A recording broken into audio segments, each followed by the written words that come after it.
Vonis hukuman penjara dan denda bagi para koruptor tidak sebanding dengan kerugian yang ditanggung negara. Selain vonis hukuman yang tidak setimpal, aset negara yang berhasil diselamatkan pun tidak jelas kemana dan berapa jumlahnya. Padahal, menurut Wakil Presiden Bank Dunia, Denny Lebziger, setiap 100 juta dolar uang hasil korupsi yang dikembalikan bisa membangun 240 km jalan, mengimunisasi 4 juta bayi, dan membersihkan air bersih bagi 250 ribu rumah. Ironisnya, hingga saat ini, proses pengelolaan uang hasil korupsi tidak dilakukan secara transparan dan dapat dipertanggungjawabkan secara luas ke masyarakat.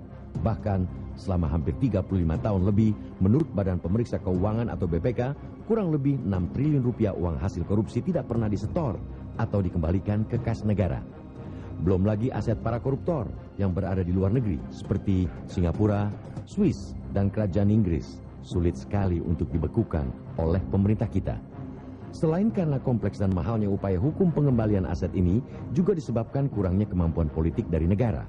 Bangsa ini tentunya berharap agar para penegak hukum bisa lebih transparan dan tegas dalam menangani kasus korupsi, terutama transparansi dalam pengelolaan aset negara yang telah dikembalikan para koruptor.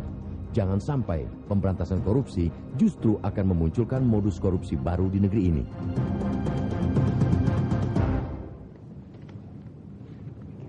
Ya, pemirsa, terima kasih Anda masih di Save Our Nation, dan sebelum memulai dialog kita, saya akan perkenalkan dulu 3 orang narasumber yang sudah hadir di Grand Studio Metro TV. Saya mulai dari yang paling kanan saya, Pak Emerson Junto, Wakil Koordinator dari International Corruption Watch atau Indonesian Corruption Watch atau ICW.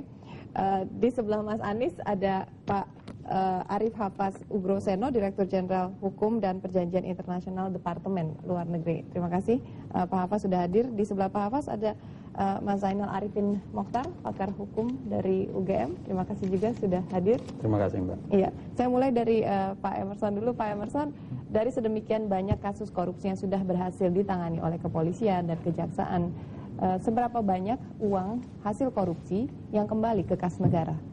Kalau bicara soal uang yang berhasil kembali ke kas negara, memang nilainya tidak signifikan. Artinya dalam catatan ICW, misalnya dalam kasus BLBI, ada 17 triliun yang baru kembali tidak lebih dari 6 triliun, walaupun juga datanya kita ragukan. Artinya dia selalu klaim bahwa uang-uang itu ada uang yang berhasil diselamatkan. Padahal konsesinya yang kita lihat adalah berapa uang yang berhasil masuk ke kas negara, itu yang terpenting. Hasil audit BPK menyebutkan ada sekitar hampir 8 triliun uang pengganti hasil korupsi yang belum disetorkan ke kas negara oleh kejaksaan. Ini jadi pertanyaan besar kita. Belum disetorkan maksudnya sudah bisa diambil tapi harusnya bisa dieksekusi oleh kejaksaan, tapi kejaksaan tidak melakukan upaya itu. Jadi hampir sekitar 8 triliun ya, berdasarkan hasil audit BPK tahun 2009. Apa penyebabnya dari hasil penyelidikan Anda? Kenapa kejaksaan tidak segera mengeksekusi? Ya, ada beberapa problem. Pertama memang soal problem hukum ya. Kemudian yang kedua soal, saya sih tidak melihat keseriusan teman-teman di kejaksaan untuk melakukan eksekusi uang pengganti ini. Artinya bicara soal eksekusi, misalnya menarik beberapa pelaku yang akan dieksekusi itu keburu melarikan diri ke luar negeri.